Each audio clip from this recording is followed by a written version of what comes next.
भौतिक जगत में भी बहुत सारे भावनाओं की अनुभूति होती है जो कि सिर्फ मन की तरंगे होती हैं, और आध्यात्मिक जो भी लीलाएं होती हैं उसमें भी भावनाएं व्यक्त होती हैं। क्या वो मन की तरंगे हैं?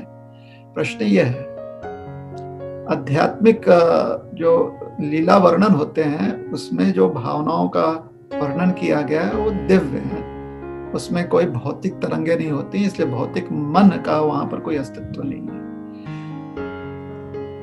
पहले प्रश्न के आज जो पहला प्रश्न पूछा गया था उस संदर्भ में हमने बताया था कि दिव्य इंद्रियां भी होती हैं। दिव्य इंद्रियों द्वारा हम भगवान की सेवा करते हैं। जब हम भगवान की सेवा करते हैं तो हमें आनंद की अनुभूति होती है, तो ये भावनाएं तो होती हैं। और जब आनंद की अनुभूति होती है, जैसे कि किसी चीज से हम बहुत प्रसन्न हो जाते हैं तो फिर उसकी और अभिलाषा होती है, और क्योंकि वो कार्य करने की या वो अनुभव प्राप्त करने की और अभिलाषा होती है, और जब तक वो कार्य सिद्ध नहीं होता या वो अनुभव पुनः प्राप्त नहीं होता तो फिर थोड़ा सा विरह तो होता ही है ना।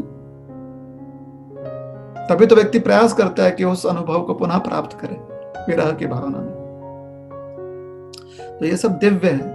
दिव्य लीलाओं की भावनाएं जो होती हैं वो सेवा केंद्रित होती है। सेवा जो है भगवान की सेवा, वही एकमात्र विषय होता है।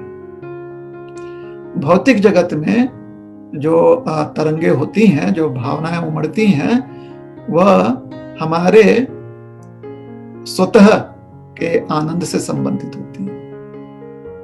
बड़े उसे कहते हैं सेल्फिश मोटिव्स। तो यह अंतर है। जब हमारी इंद्रियों का प्रयोग हम भगवान की सेवा में करते हैं तो उस भावना को कहा जाता है प्रेम। जब इंद्रियों का प्रयोग हम अपने आनंद के लिए प्रयोग करते हैं तो उसे कहा जाता है काम। थोड़ा विषय बड़ा है लेकिन यह अंतर है। तो भौतिक जगत में जो भी भावनाएं व्यक्त होती हैं, अगर वो भगवान की सेवा से संबंधित नहीं है या मन में भगवान की सेवा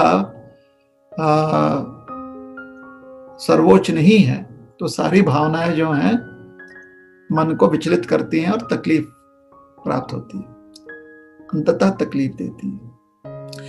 आध्यात्मिक प्रक्रिया में, चाहे इस जगत में या मुक्त अवस्था में, भगवान की सेवा को एकमात्र विषय मन में रखते हुए जब हम भावनाएं व्यक्त करते हैं या अनुभूतियां प्राप्त करते हैं तो वहां पर विरह की भावना आ सकती है। क्यों? क्योंकि पुनः आनंद प्राप्त करने की हमें अपेक्षा होती है। जो आनंद प्राप्त हुआ है भगवान की सेवा करते हुए, मानो जैसे कि भगवान की चामर सेवा हम कर रहे हैं, तो चामर सेवा करते हुए भगवान जब प्रसन्न चित्त हो जाते हैं तो उनका प्रसन्न मुख देखकर हमारी अभिलाषा और होती है कि और भगवान को प्रसन्न करें, तो और चामर सेवा करने की इच्छा होती है।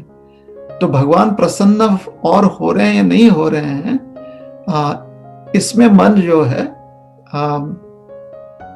गुंत सकता है, मन उसमें लग सकता है, जिसकी वजह से विरह कि कब भगवान प्रसन्न होंगे, ऐसे विरह की भावना आ सकती है। चामर सेवा तो चल ही रही है, तो पंखा भगवान को हाँक रहे हैं, हम चामर हाँक रहे हैं, लेकिन मन में यह भावना आ सकती है कि क्या भगवान प्रसन्न हुए नहीं हुए। तो भगवान की प्रसन्नता कब होएगी? उस प्रसन्नता के विरह में मन में जो है दिव्य तरंग, दिव्य अनुभूतियां जो हैं भावना के रूप में व्यक्त होती है। सेवा केंद्रित है, सारी भावनाएं जो है सेवा केंद्रित हैं। किसकी सेवा? भगवान की सेवा।